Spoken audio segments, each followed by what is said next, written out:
न तपांसि न तीर्थान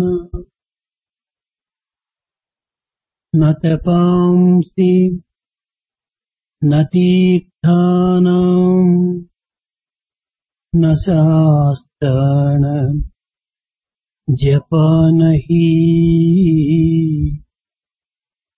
संसार सागरोत्तारे संसार सागरोत्तारे सज्जनं सेवनं विना सज्जनं सेवनं विना न तपांसि न तीर्थानां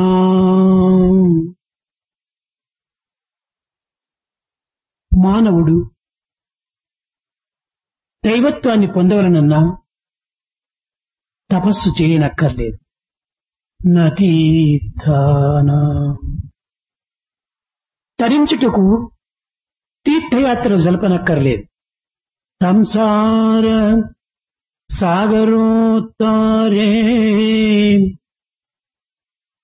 ఈ సంసార సాగరమును మనం దాటుటకు ఏమి చేయాలి? తపస్సు చేయనక్కర్లేదు, తీర్థయాత్ర సల్పనక్కర్లేదు. అయితే ఈ మానవుడు ఈ సంసార సాగరమును ఏ రీతిగా దాటగలడు? సజ్జనం సేవనం వినా సేవలు సల్పాలి. ఎవరు సేవలు చేయాలి? ఈ జగత్తులో ఎవరు సేవకుడు, ఎవరు నాయకుడు? నాయకుడన్న వాడే లేడు. సర్వులు సేవకులే. తల్లి బిడ్డకు సేవకురాలు, బిడ్డ తల్లికి సేవకురాలు, భర్త భార్య సేవకుడు, భార్య భర్తకు సేవకుడు, గురువు శిష్యులకు సేవకుడు, శిష్యులు గురువునకు సేవకుడు, ప్రభుత్వము ప్రజలకు సేవకురాలు, ప్రజలు ప్రభుత్వముకు సేవకుడు. ఈ విధంగా విచారించినప్పుడు ప్రతి వ్యక్తి కూడాను సేవకుడే కాని నాయకుడు కాదు. రాజు మొదలుకొని రైతు వరకు కూడాను ప్రతి వ్యక్తి కూడాను సేవకుడే కాని నాయకుడు కాదు. కానీ ధనకనక వస్తు వాహనాలను ఆధారం చేసుకుని నేను మాస్టర్ మాస్టర్ అనుకుంటుంటారు. కానీ మాస్టర్ ఒక్కడే, అదే దైవము. ఇంకందరూ కూడాను సేవకులే. ఒకానొక సమయంలో ఒక రాజు దగ్గరికి తన పాత స్నేహితుడు వచ్చాడు.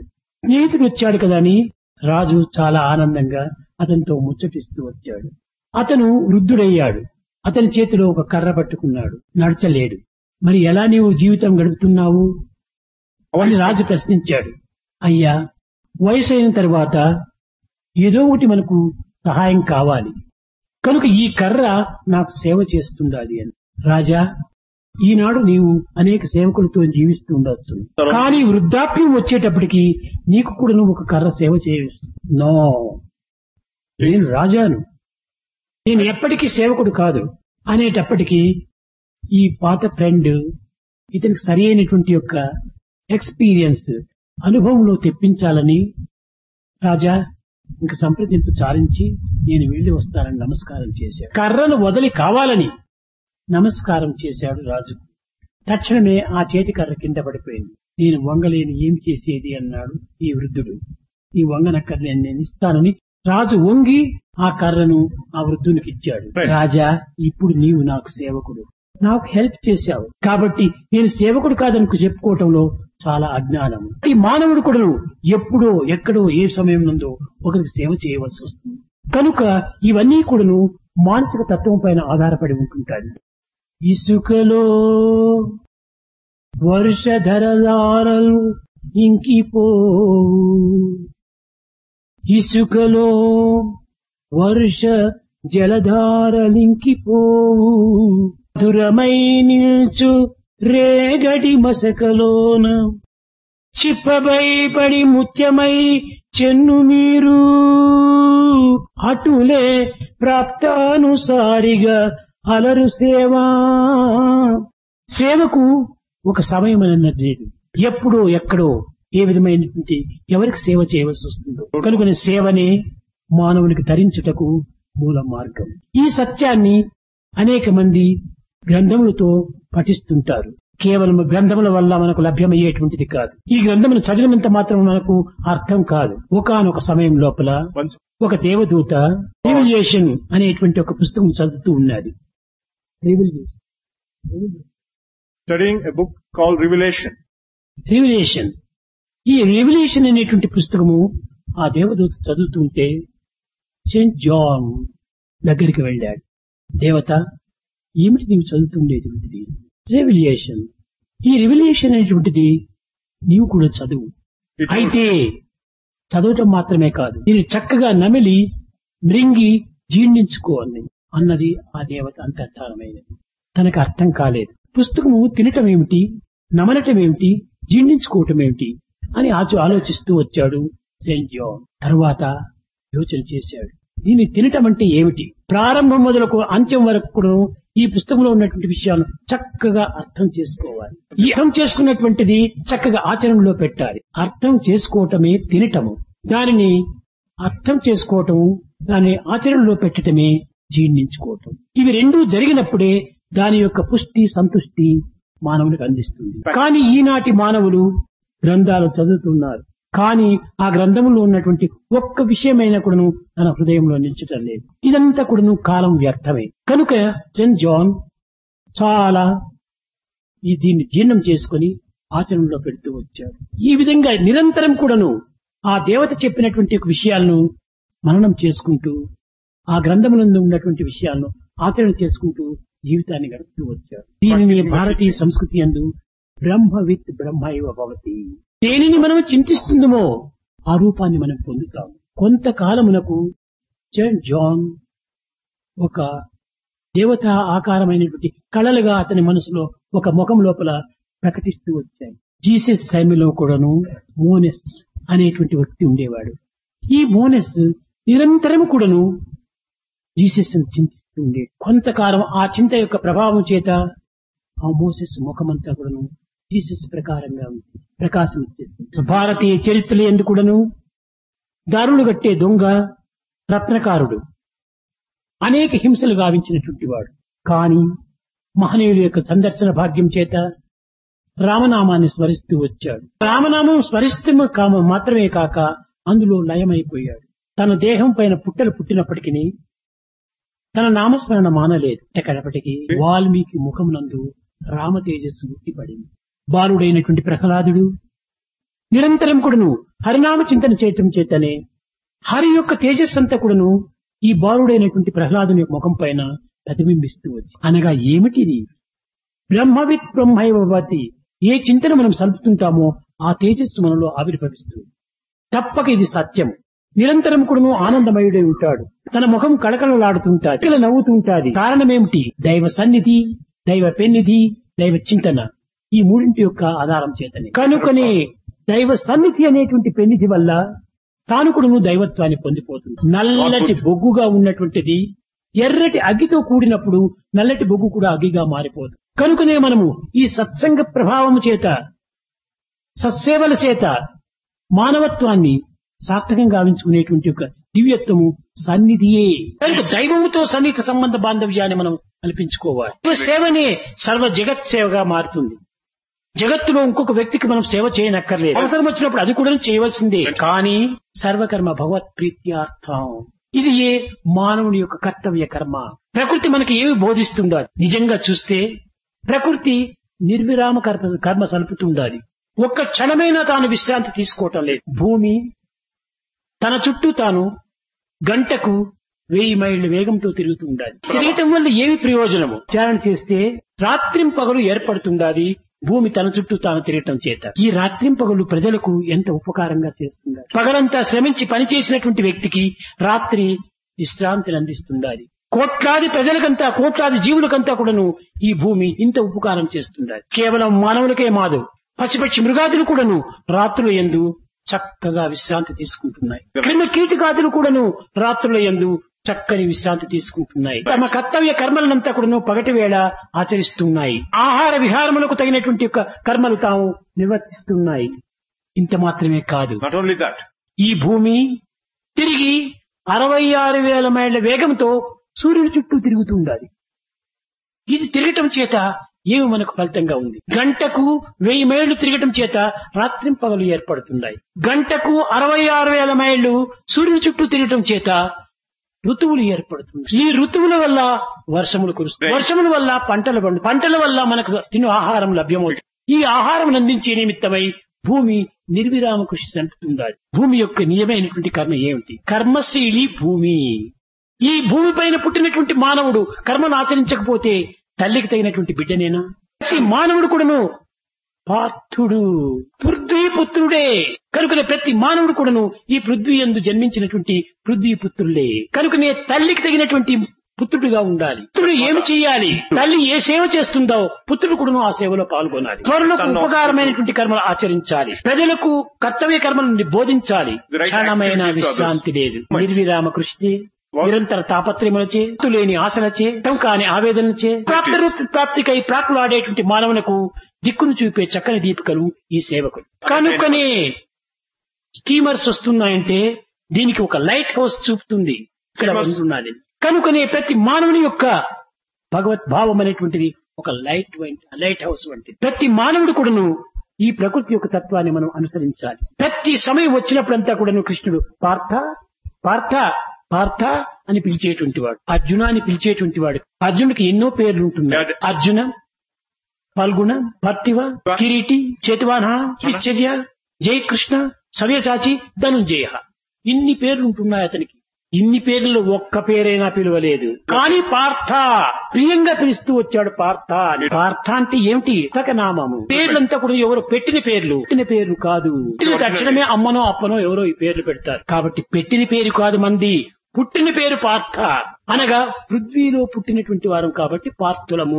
పార్థ అంటే దీనికి అర్థం కూడా తెలుసుకోవాలి. పృథ్వీ పుత్రుడనిగా పార్థుడు, పార్థుడనగా నిర్మలమైన హృదయం కలవాడు. నిర్మలమైన హృదయం కలిగినటువంటి వాడు కనుకనే పార్థుడు అన్నాడు. కారణం ఏమిటి? తల్లి నిర్మల హృదయమే.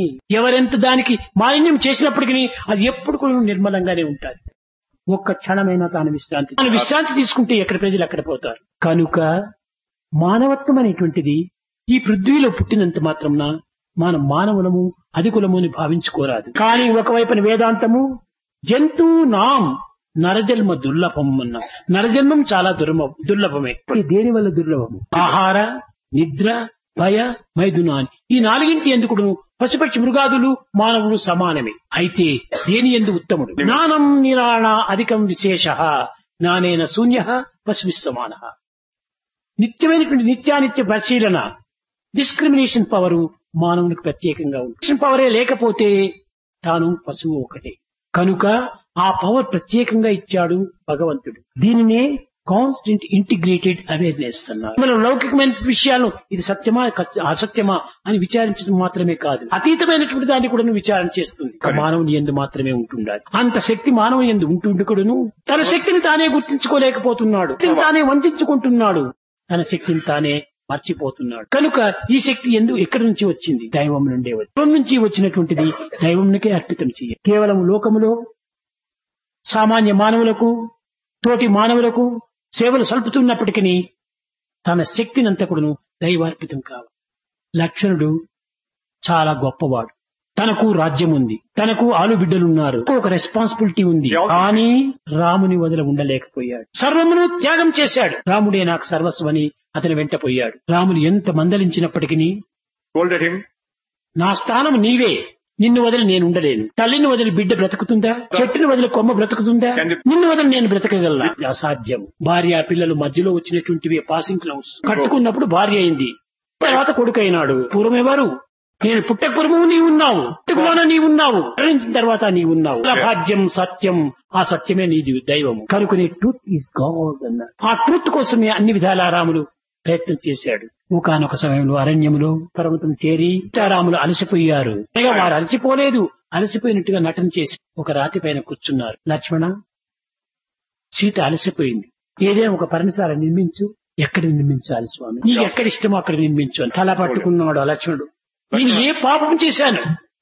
ఇలాంటి మాటలు నేను వినవలసి వచ్చింది. ఎంత కఠినమైనటువంటి మాటలు. ఆశ్చర్యపడింది సీత. లక్ష్మణ, రాముడు ఏమన్నాడు? కఠినమైన పదములను ఏమాత్రం ఉపయోగించలేదే. నీకు ఎక్కడ ఇష్టమో అక్కడ చేయమన్నాడు. కఠినత్వం ఏమున్నది? ఇంతకంటే కఠినమా? నాకు ఒక ఇష్టం ఉందా? ఇదే కఠినమైనటువంటి. మదీయ ధన ధారాది సర్వభార సమర్పితం ఆత్మానాం శేషభూతం రక్షమాం శరణాగతిని. నీకు శరణాగతి అయినటువంటి వాడికి నా ఇష్టమైనటువంటి చెప్పడంలో నాలో ఏదో పాపం ఉంది. ఇప్పుడు రాముడు కూడాను చక్కగా లక్ష్మణుని యొక్క హృదయాన్ని ప్రపంచానికి చాటే నిమిత్తమై లక్ష్మణుని దగ్గరికి వెళ్లి, నాయన నాదే తప్పు, నీవు సర్వస్వము నాకు అర్పితం చేశావు. అలాంటి సమయంలో నీ ఇష్టమైనటువంటిది నీకు లేదు. నీ ఇష్టమేంటి, నీవు అయోధ్యలో ఉండేటువంటి వాడవే. కాదు నన్ను ఆశ్రయిస్తూ వస్తున్నావు, ఇష్టం లేదు. నేను చెప్పడం నా పొరపాటే. భగవంతుడు కూడా తన పొరపాటును తాను చెప్పుకున్నాడు. ఇదిగో ఫలాని చోట నీవు పర్ణశాల నిర్మించున్నాడు. చూశారా, ఆ విధమైనటువంటి యొక్క అద్భుతం గావించినటువంటి వ్యక్తుల లోపల ఎంతైనా భగవంతుడే మారుతాడు కానీ భక్తుని మార్చడు.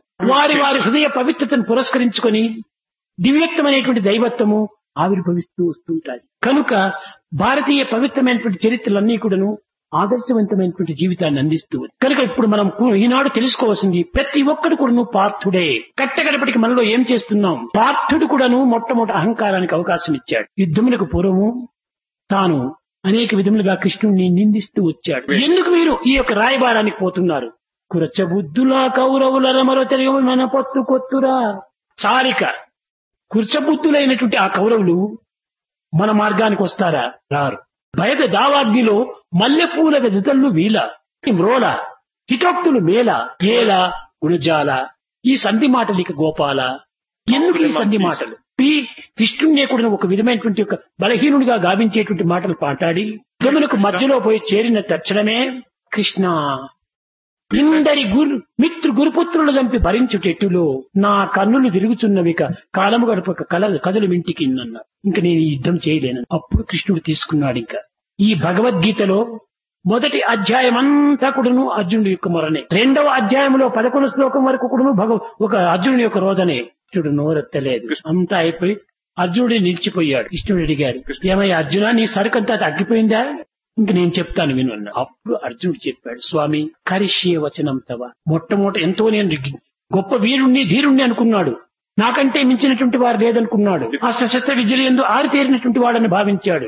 కానీ కడపటికి తాను ఒక దాసుడైపోయాడు. ఎప్పుడు కరిష్యే వచనం తవ అని చెప్పాడో అప్పటి నుంచి తన బాధ్యతంతా కృష్ణుడే తీసుకున్నాడు. మనం చేయవలసినవన్నీ చేసి భగవంతుడికి అర్పితం గావించాలి. అప్పుడే తన బాధ్యత తాను వహించగలడు. అటు కాకుండా ముసలి కూడాను అనేక విధములుగా ఏనుగుతో పోరాడుతూ వచ్చింది. ఈ యొక్క గజరాజు కూడాను తన యొక్క భుజబలముల పైన ఆధారపడి ఆ యొక్క ముసలితో పోరాడుతూ వచ్చాడు. తన యొక్క శక్తి చాలకపోయినప్పుడు తన తొండముతో ప్రక్కనున్నటువంటి ముగిలి చెట్టును చాలా గట్టిగా పట్టుకుంది. అది చాలా భద్రమైనటువంటి చెట్టు కాబట్టి నాకు మంచి సపోర్ట్ చిక్కింది అనుకుంది అది ఆ ఎలిఫెంట్. కానీ సాధ్యం కాలేదు. ఎవరెవరి బలం ఎక్కడుంటే అధికమవుతుందో అది ఏనుగు కనిపెట్టలేదు. సరే, నీళ్లలో ఉన్నప్పుడు చాలా శక్తి ఉంటుంది కనుక ఆ యొక్క దీని శక్తిని ఈ ఏనుగు భరించలేకపోయింది. కట్ట కనపటికి ఇంకా భగవంతుడు తప్ప నాకు గతి లేదనుకుంది.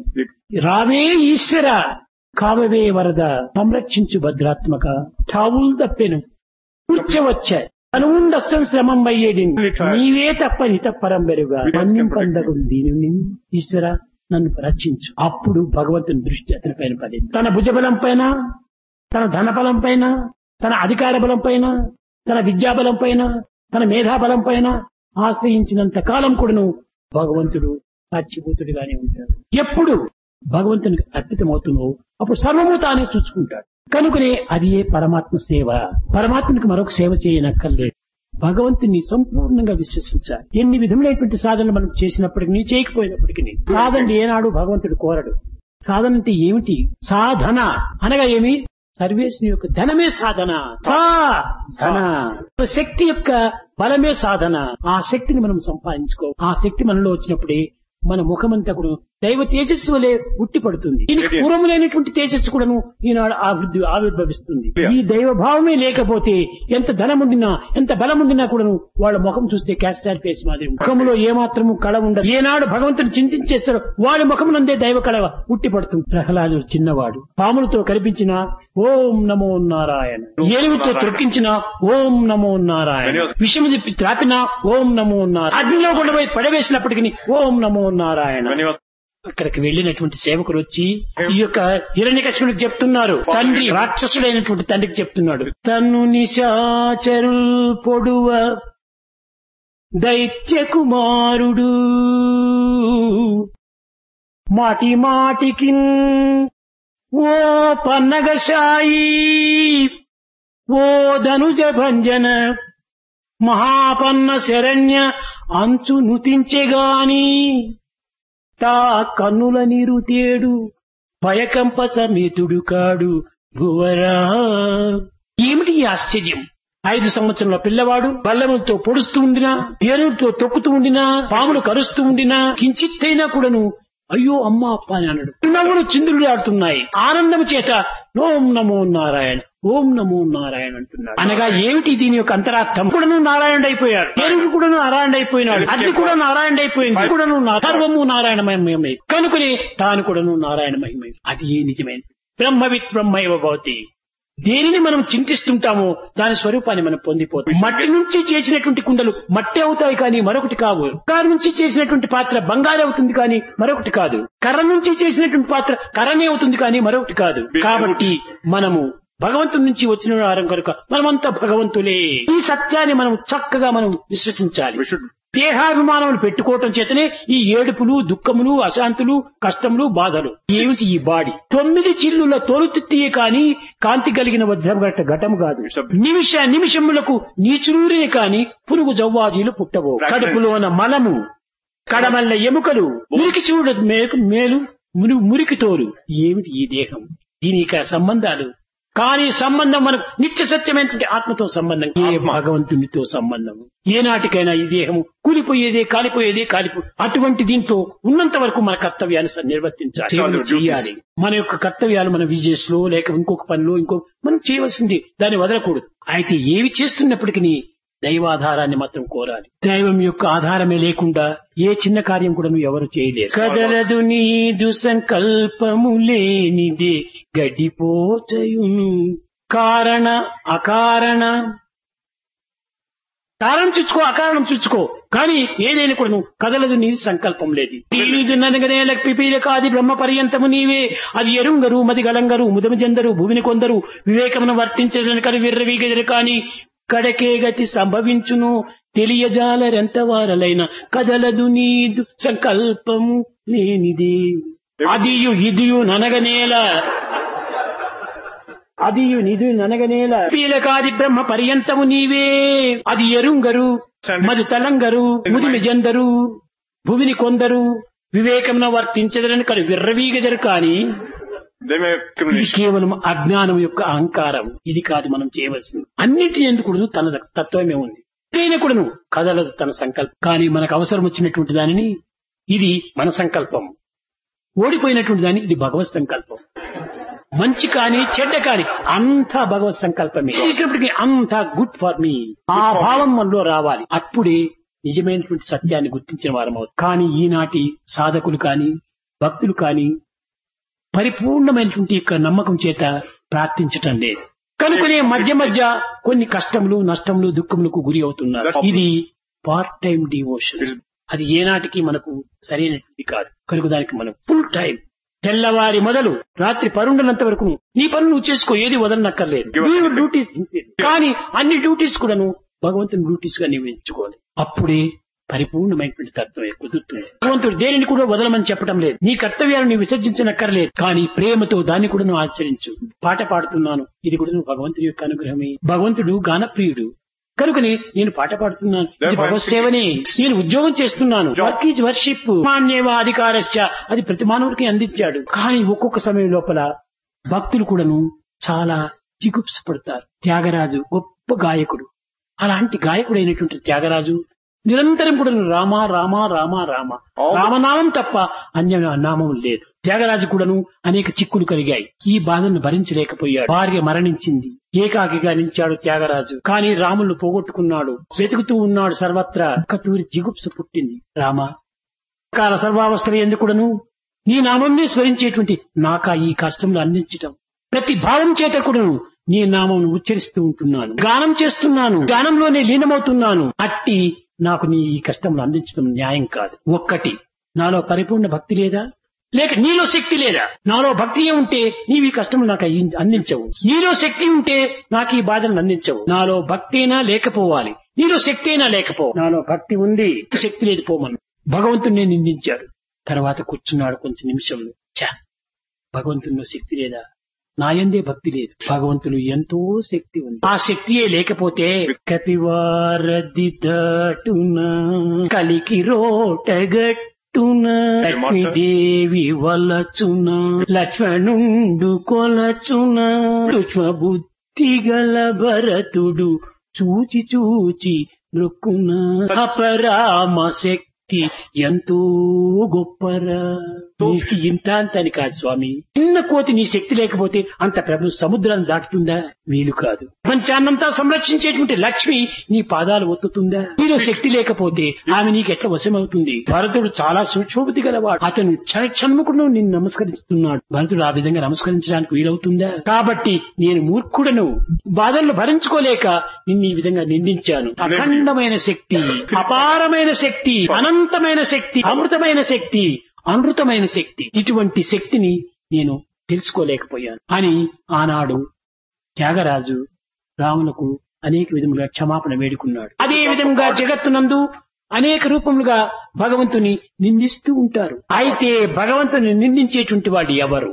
3 రకముల వారు ఉంటున్నారు జగత్. మొదటి రకం వారు దైవం పైన విశ్వాసమే లేనటువంటి వారు దైవాన్ని నిందిస్తుంటారు. ఇంకా రెండవ రకం వారు తన యొక్క అభిష్టంలో నెరవేరకుండా పోవటం చేత వాడు నిందిస్తారు. మూడవ రకం వారు ఎవరు? వ్యక్తిగతమైన అసూయ చేత నిందించేటువంటి. మిగిలినటువంటి వారు ఎవరు కూడాను ఎలాంటి పరిస్థితులు ఎందుకు కూడాను భగవంతుని నిందించరు. అయితే భక్తులు తమ యొక్క బాధను భరించుకోలేక క్షణంలో కొంచెం నిందిస్తారు, తిరిగి వర్ణిస్తారు. కుమారుడు తప్పు చేసినప్పుడు తల్లి కొడుతుంది, చేర్చుకుంటుంది. కాబట్టి ఇది నింద కాదు, ద్వేషం కాదు. కనుకనే ప్రతి ఒక్క విషయం నందు కూడాను భక్తులైనటువంటి వారు భగవంతుని ఏనాడు కూడా నిందించరు. అయితే నిందాస్తుతి చేస్తారు. ఏమని నిందాస్తుతి చేస్తారు? రామా, నేను ఈ విధంగా కూడా ప్రార్థిస్తుంటున్నప్పటికీ నా పైన దయ ఎందుకు రాదు?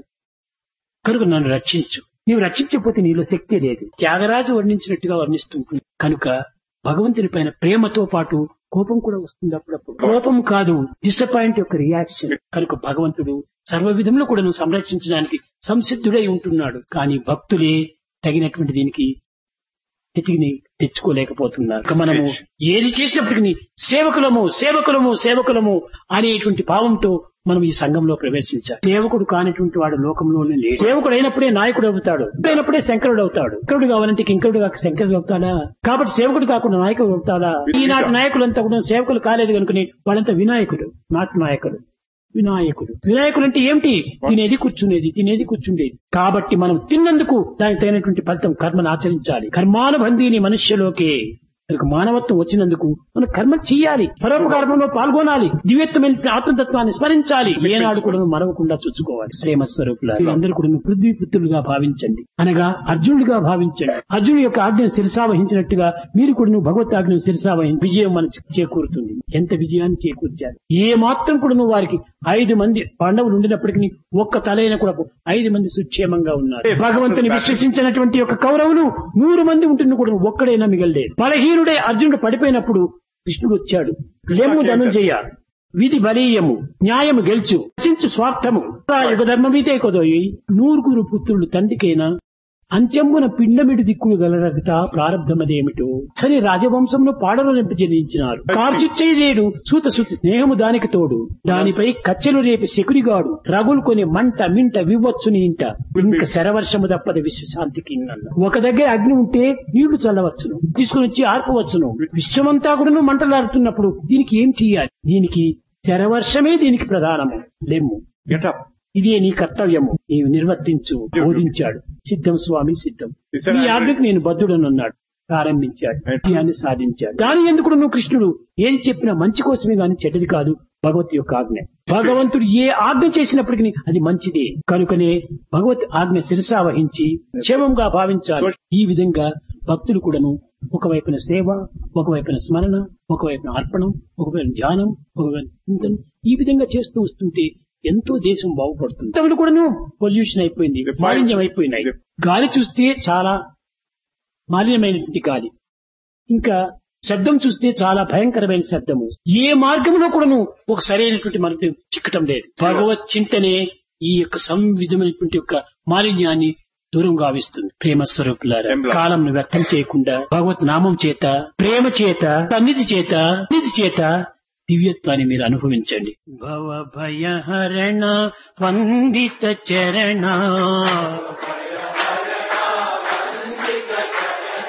భవ భయ హరణ వందిత చరణ,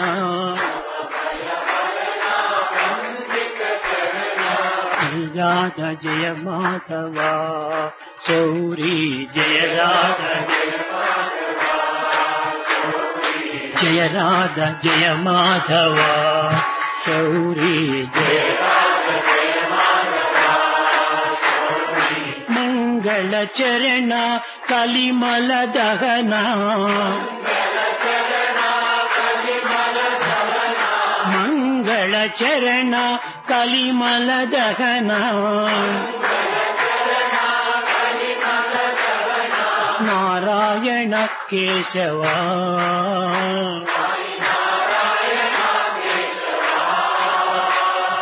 నారాయణ కేశవ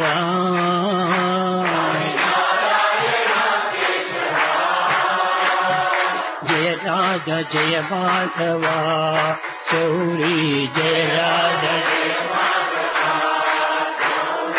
జయ రాధ జయ మాధవ శౌరీ జయ రాధ భవ భయ హరణ వందిత చరణ, భవ భయ హరణ వందిత చరణ, జయ రాధ జయ మాధవ శౌరీ జయ రాధ జయ జయ రాధ జయ మాధవ శౌరీ జయ రాధ జయ మాధవ శౌరీ జయ రాధ జయ